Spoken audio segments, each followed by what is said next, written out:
commercial drivers are expressing worry over what they term as the skyrocketing cost of operations. Now, according to the aggrieved group, the situation would have been a lot more different if measures were taken by government to actually cushion commercial transport workers in the wake of escalating prices of fuel in Ghana.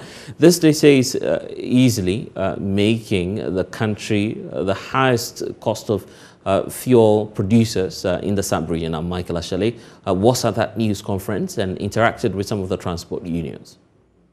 3 unions, and I'll give you them: Commercial Transport Operators, the Concerned National Spare Parts Dealers Association, and the National Okada Riders Association, have all come together and have served notice to government that they intend to embark on a massive campaign to get government to do a few things that will help their business. Tell me that their business are ailing and are on the verge of dying. I have Yusuf here with the Concerned Transport Drivers. Yusuf, so I mean, in a nutshell, what are some of the issues that you're raising? I think first we raise the issue about the fuel price. Secondly, our road network, and thirdly, how spare parts are getting expensive every single day. The prices keep skyrocketing. That are the issues we've raised. When you look at the fuel price, when you look just our neighboring country, Nigeria here, they are selling it at 20 cedi per gallon, and Ghana we are selling it 60 cedi. And if you look at Togo, Cote d'Ivoire and Burkina Faso, they are even selling theirs lesser, far lesser than what we are buying here in Ghana. So definitely it's something that is killing our business. I'll come back to ask the impact on the general business that you do. I have Techado, you are with the spare parts dealers, right? National Concerned Spare Parts Dealers, the PRO. Great. Why are you this afternoon saying that you want to embark on a demonstration? First of all, let me say good afternoon to your viewers.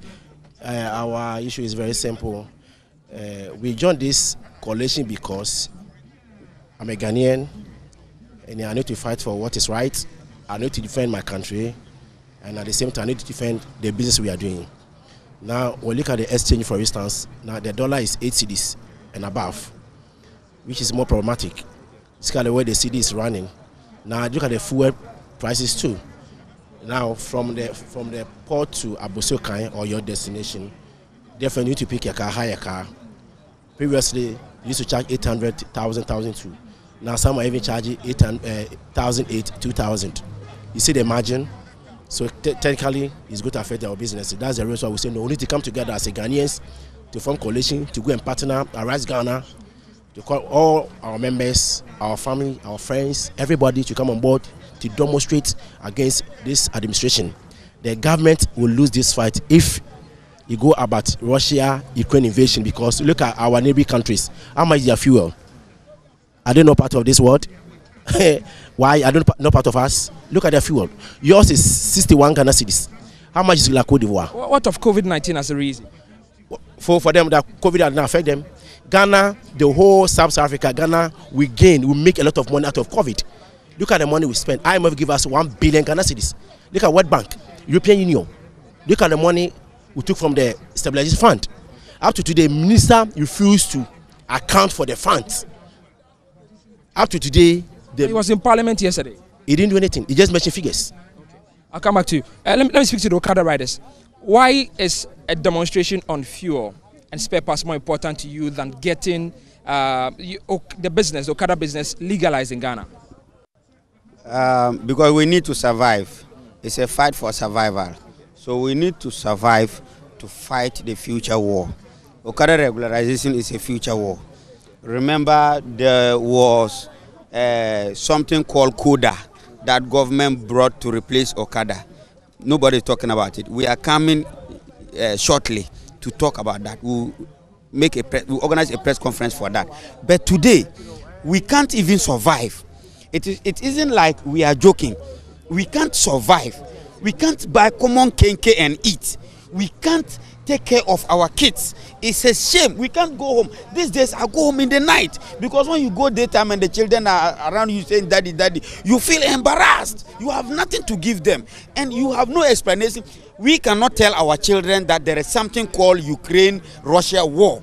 We cannot tell our children that there is something called COVID in this country. We need to put food on the table. We can't buy fuel. We can't buy spare parts.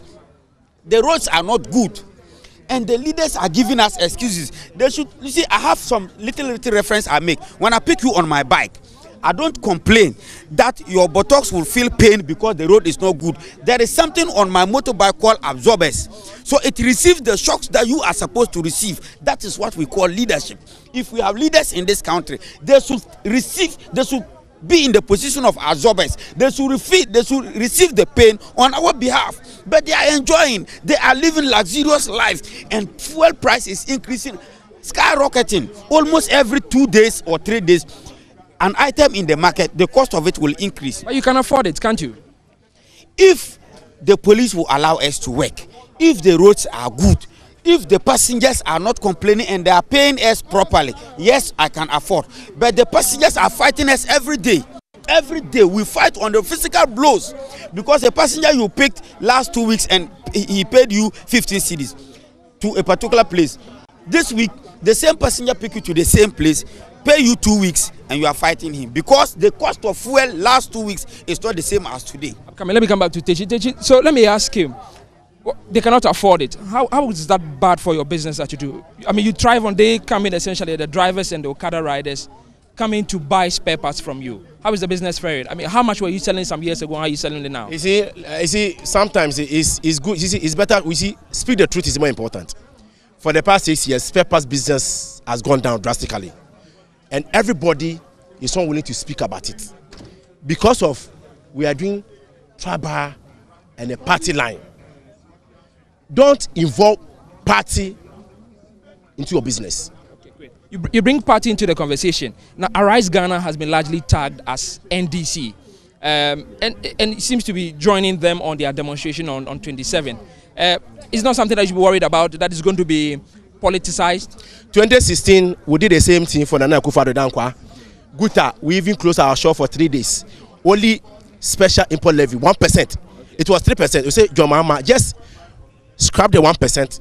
Mama couldn't do it. So we closed our stores for 3 days. Guta. What has changed today? So at that time, we're part of MPP, right? Okay. We don't care. Whether we are NDC, we don't care.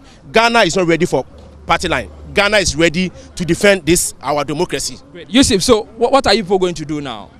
You've asked government to do a couple of things. You're asking government to reduce fuel, to take off the taxes specifically. I mean, if government fails to do this, what are they going to do?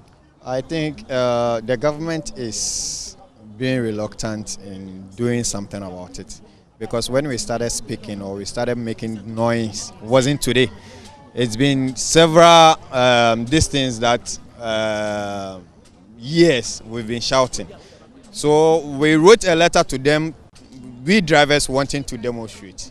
They went and took an injunction and placed it on the demonstration.